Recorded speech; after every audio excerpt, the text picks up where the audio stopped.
Lorraine Tyson had just stepped out of a big fancy charity event. She looked elegant, dressed in a beautiful outfit, her silver hair shining in the sunlight. Lorraine wasn't just any woman, she was kind, graceful, and known for helping others.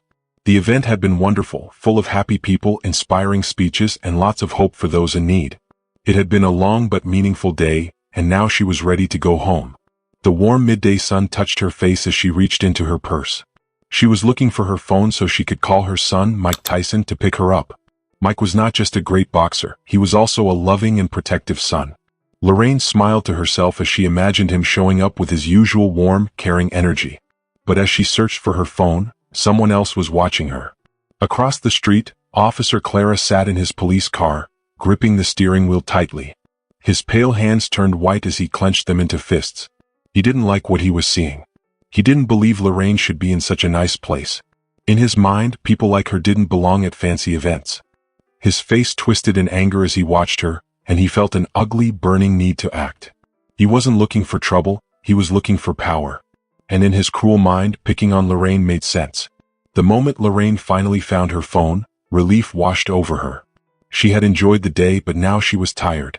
She just wanted to go home, and the thought of hearing her son's voice made her feel at peace. But just as she began to dial his number, a harsh voice cut through the air like a knife. "Hey you." Lorraine froze for a second before turning her head. A large man in a police uniform stood before her. His eyes were hard and full of suspicion. His uniform, meant to bring safety and justice, felt like a warning instead. The way he looked at her sent a shiver through her spine. "Yes?" Lorraine asked, keeping her voice steady and calm. Officer Clara marched toward her, his boots clicking against the pavement. His belt, filled with police tools, made a clicking sound as he moved. He stopped right in front of her, towering over her like a giant. His face twisted into a mean smirk. "What are you doing here?" he demanded, his voice sharp and accusing. Lorraine's eyes narrowed. She had dealt with people like him before.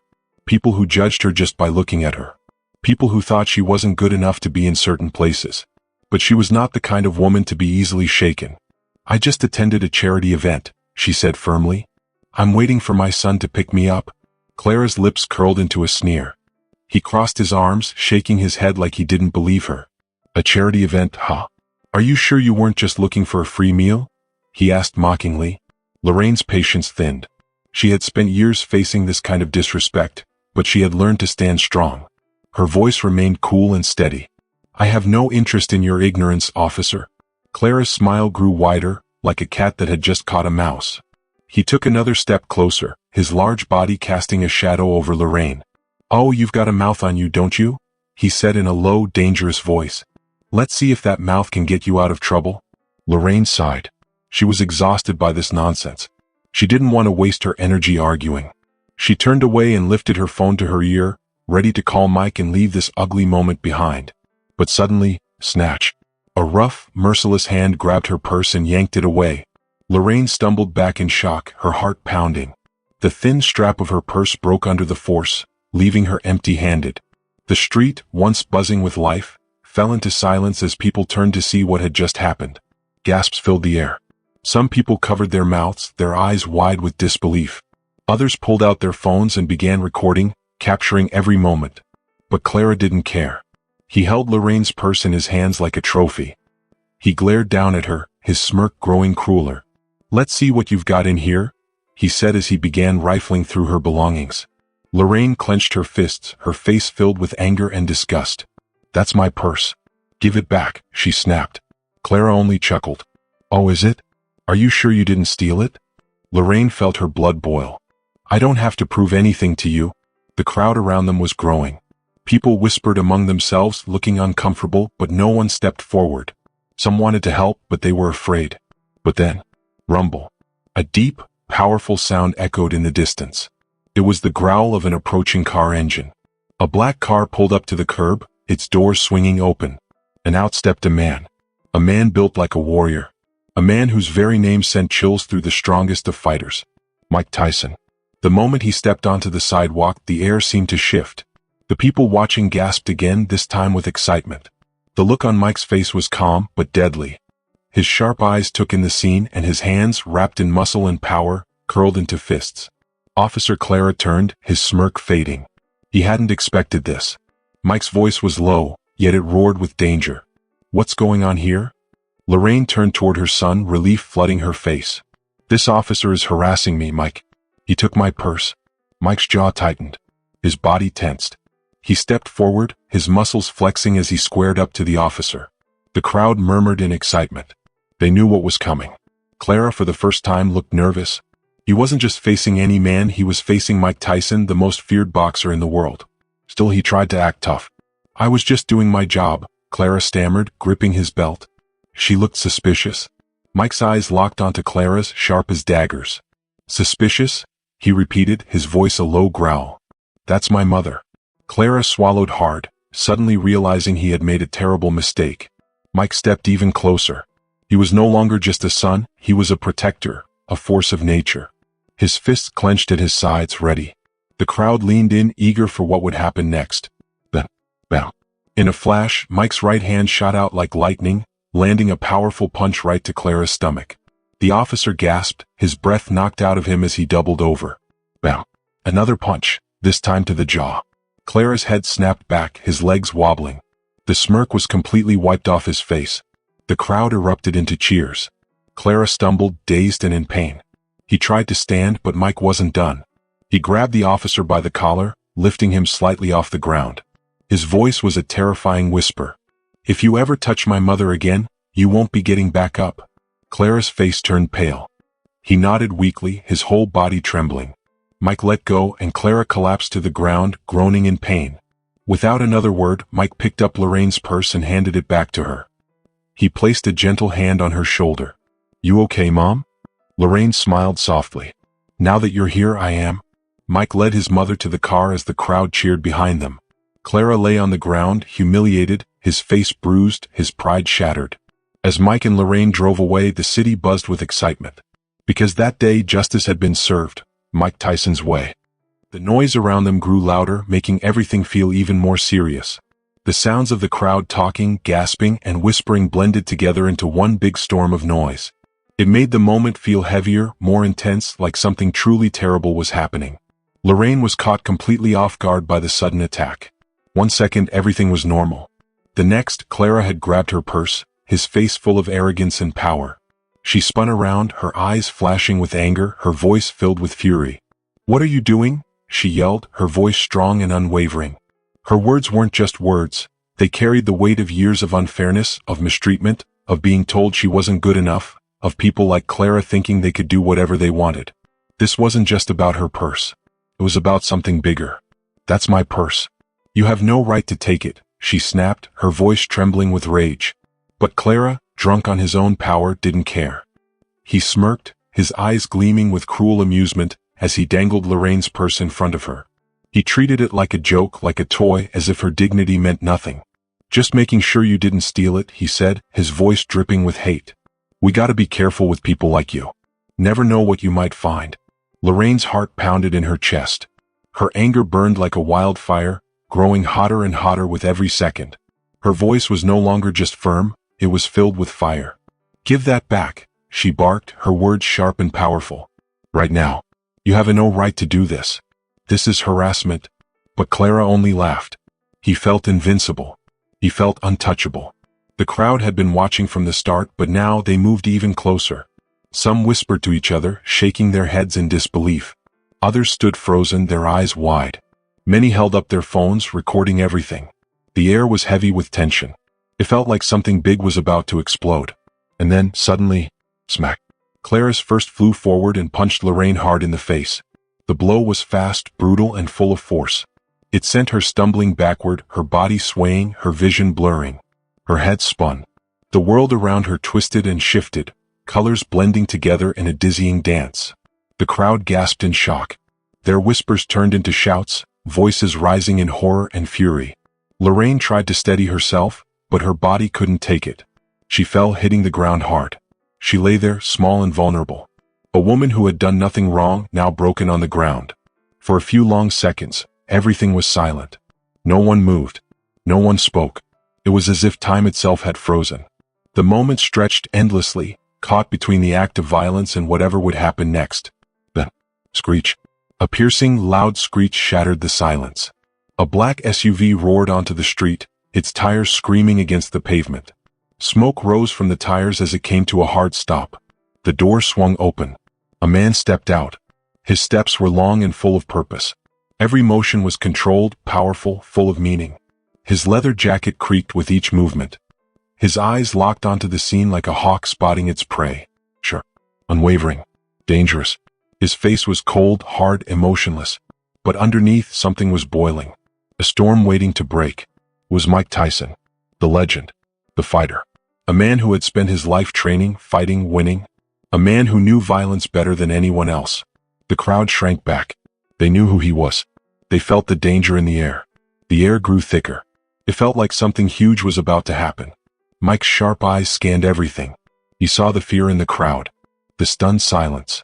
The phone recording. Then his gaze landed on the most important thing. His mother. Lorraine lying on the ground, hurt and helpless. And then, his eyes locked onto Clara. The cop who had hit her. Time stood still. The storm was about to break. Then, like a thunderclap. What happened? Mike's voice boomed through the street. It was loud. Powerful. Unstoppable. The crowd erupted all at once, their voices rising like a crashing wave. He hit her. He punched your mother. That racist cop knocked her down. Mike's hands curled into fists. His muscles tensed, his arms trembling with rage. His chest rose and fell, his breathing deep, slow, controlled. The anger inside him was like a fire. Burning. Raging. But held back just barely. Then his breathing slowed. Steady. Strong. Dangerous. Like a lion ready to attack. Clara finally seemed to realize what was happening.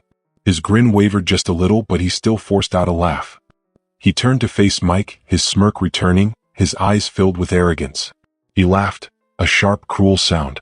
Well, look who it is, he sneered. Big Bad Tyson. You think you're tough? You think you can take on the law? Go ahead. Make my day. His voice was cocky. Arrogant. He had no idea what kind of danger he was in. And then, silence. A heavy, crushing silence. Mike's stare locked onto Clara. Cold. Sure. Unblinking. His eyes were dark. Dangerous. Deadly. He didn't move. He didn't speak. He just watched. Like a tiger waiting for the perfect moment to strike. The crowd held their breath. No one spoke. No one moved. They all knew. Something was about to happen. As he kicked Lorraine's purse with his boot, the man sneered at Mike. Is this your mama? He mocked, his voice full of hatred. Didn't know she was yours, champ. But hey, at least now she knows what it feels like to get hit, huh? His cruel smile made the air feel heavy, like a storm was about to start. Time seemed to stop. The crowd watching held their breath. Everything was frozen for a moment. Then, in the blink of an eye, Mike's fist shot forward like a speeding train. It smashed into Officer Clara's chest with unstoppable force. The air seemed to shake from the power of the punch. The energy from Mike's strike rippled through Clara's body like a shockwave, his breath escaping in a sharp gasp as he was hurled backward. His hat flew off his head, landing a few feet away, a small yet symbolic sign of his fall from power. Officer Clara's eyes widened in shock. His body lifted off the ground as if he was flying for a second. Then, as if the earth itself pulled him back, he crashed onto the pavement with a loud thud. Pain surged through his bones as he lay on the ground, groaning in defeat. The crack of his back hitting the unforgiving surface echoed, making the bystanders wince at the sheer impact. Dust and small pebbles scattered into the air around him as he gasped, struggling to regain control of his breath, his limbs twitching from the shock of the blow. The crowd erupted into a mix of screams and shouts. Some gasped in horror.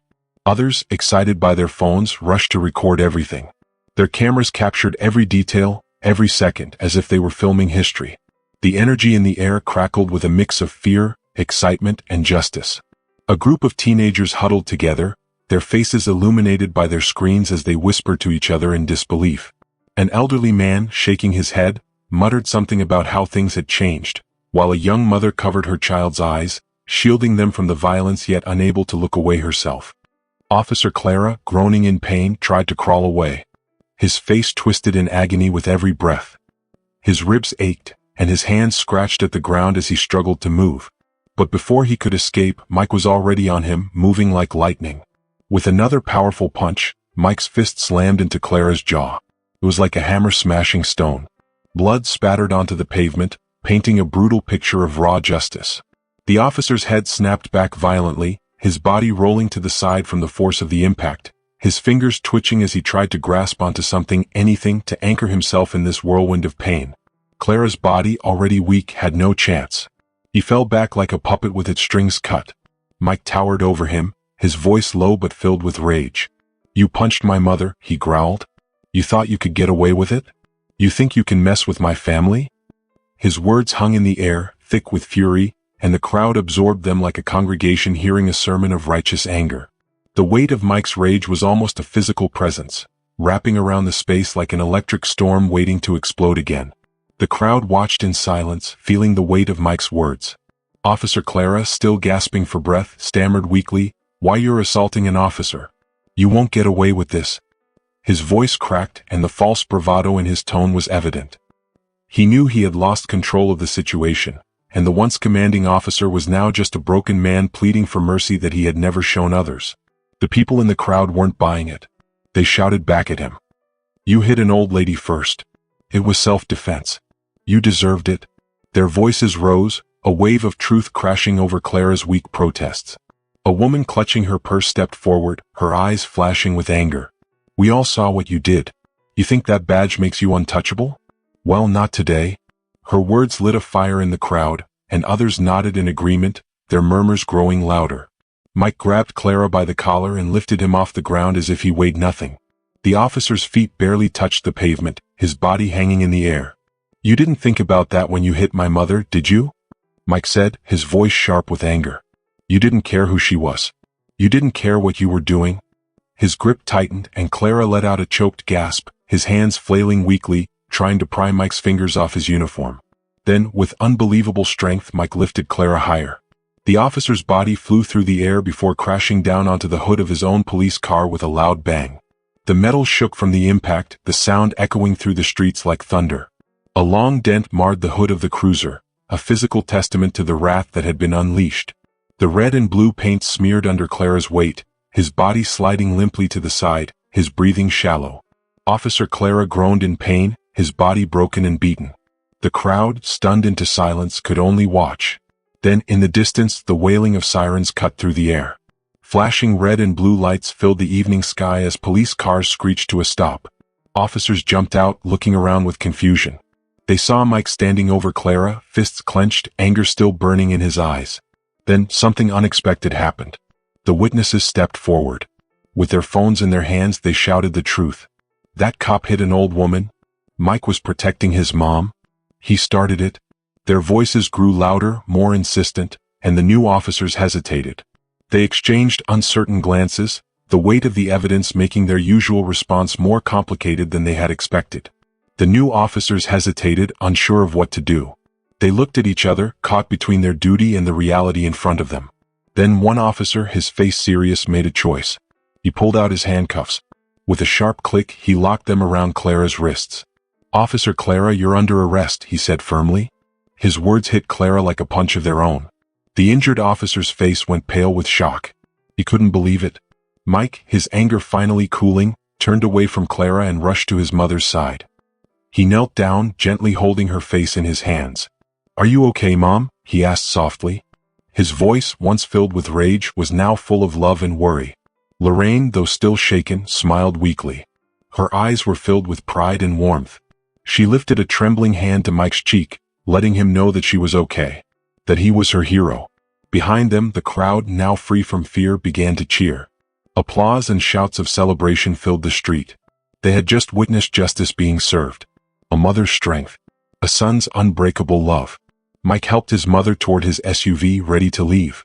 But before he could step inside, a voice called out from the crowd. "Mr. Tyson." A young woman's voice rang clear and strong. Mike turned to see a woman smiling at him. Her eyes sparkled with admiration. "That was incredible," she said. "The way you stood up for your mother. You're a hero." Mike, not used to praise for his actions, shifted uncomfortably. "Nobody messes with my mom," he said simply. His words, filled with love and loyalty, hung in the air, making everyone feel their power. If you enjoyed this story, share your thoughts in the comments below. I'd love to hear what you think. Don't forget to subscribe for more amazing stories filled with adventure, mystery, and excitement. Your support means the world, and it helps keep these stories coming. Thanks for watching and I'll see you in the next video.